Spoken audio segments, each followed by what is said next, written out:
विद्यार्थियों, second year की कक्षा के लिए आज मैं अनूप कुमार प्रश्न पत्र आर्थिक भूगोल, इसके अर्थ और इसके उद्देश्य के बारे में जानकारी देने जा रहा हूँ। आज की इस कक्षा में सबसे पहले हम जानेंगे कि आर्थिक भूगोल किसे कहते हैं। तो भूगोल की प्रमुख शाखा है।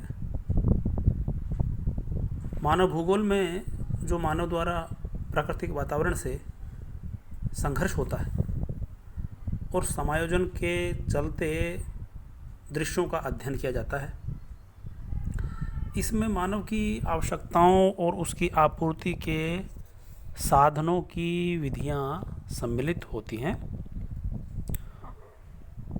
मानव और समाजों की आर्थिकी का अध्ययन पृथ्वी के समस्त धरातल पर क्षेत्रीय तत्वों के परिप्रेक्ष्य में किया जाता है, इसलिए इसको भौगोलिक अध्ययन माना गया है और इसे हम आर्थिक भूगोल कहते हैं। अब आर्थिक भूगोल की परिभाषा के बारे में जानेंगे। इसकी परिभाषा क्या है?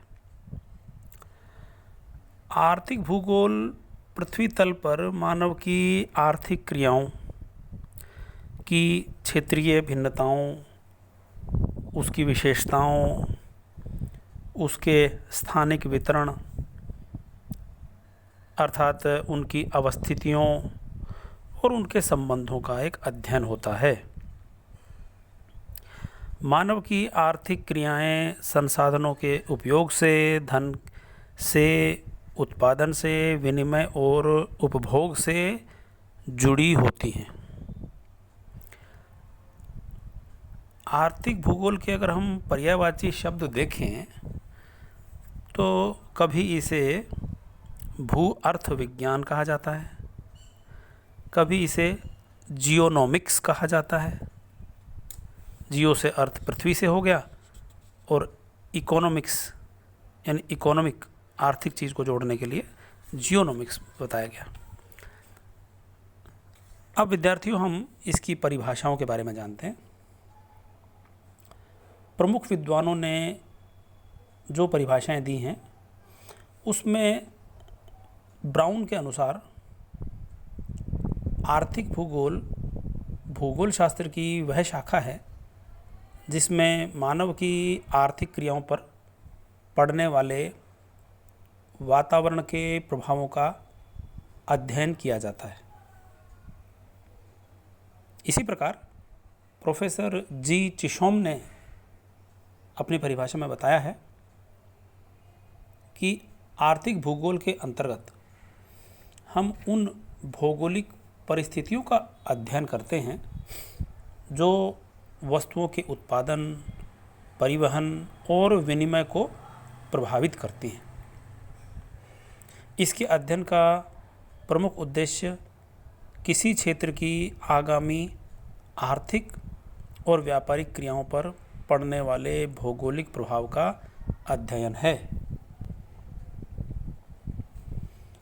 डॉक्टर एन जी पाउंड्स, इन विद्वान के अनुसार आर्थिक भूगोल भूपृष्ठ पर मानव की उत्पादक क्रियाओं के वितरण का अध्ययन करता है। ये क्रियाएं प्राथमिक हैं, गौण और तृतीयक होती हैं। सुप्रसिद्ध भूगोलवेत्ता हंटिंगटन, इन्होंने अपनी पुस्तक प्रिंसिपल्स ऑफ इकोनॉमिक ज्योग्राफी में लिखा है कि उन सब प्रकार की भौतिक साधनों, क्रियाओं, रीति रिवाजों तथा मानव शक्तियों का विवरण आर्थिक भूगोल की सीमा के अंतर्गत आता है, जो आजीविका प्रदान करने में सहायक सिद्ध होते हैं।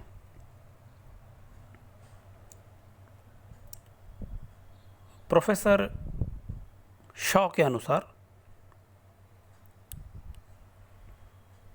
किस प्रकार मानवीय आर्थिक क्रियाएं विश्व के उद्योगों, संसाधनों तथा औद्योगिक उत्पादनों के अनुरूप होती हैं, यही आर्थिक भूगोल के अध्ययन का विषय है।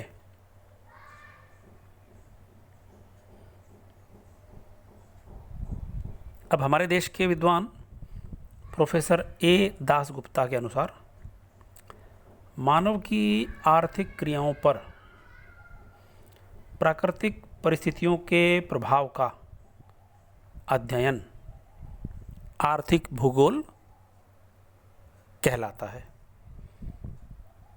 जिसमें वस्तुओं के उत्पादन, परिवहन और वितरण, इन पर क्षेत्रीय स्थिति, जलवायु और वनस्पति आदि प्राकृतिक परिस्थितियों के प्रभाव का अध्ययन किया जाता है।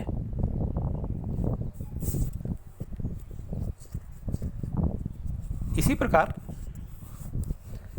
मेयर और स्ट्रीटैलमीर, इनके मत में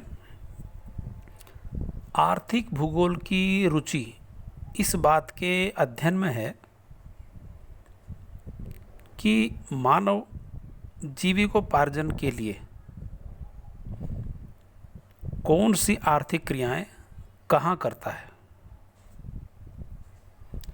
और मानव भूमि के द्वारा आर्थिक शोषण के लिए किस प्रकार प्रवास और रचना का प्रारूप बनाता है। इसी क्रम में प्रोफेसर शाह के अनुसार किस प्रकार मानवीय आर्थिक क्रियाएं विश्व के उद्योगों, संसाधनों और औद्योगिक उत्पादनों के अनुरूप होती हैं, यही आर्थिक भूगोल के अध्ययन का विषय है। प्रोफेसर बुकनन के अनुसार इसमें मानव के आर्थिक प्रयत्नों का उसके निवास स्थान के संबंध में अध्ययन किया जाता है। अगले विद्वान प्रोफेसर रेयन तथा बैक्स्टन,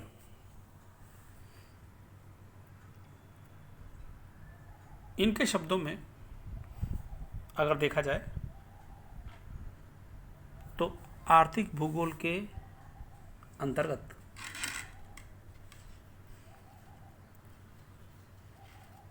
विश्व के भिन्न भिन्न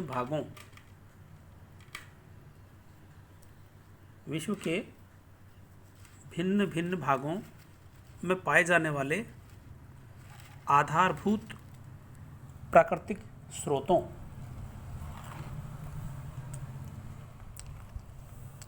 का अध्ययन किया जाता है।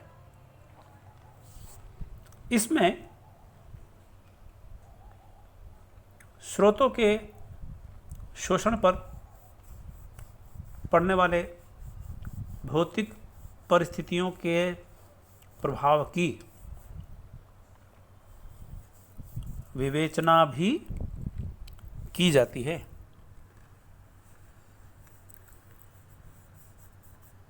इसमें परिवहन का भी अध्ययन होता है,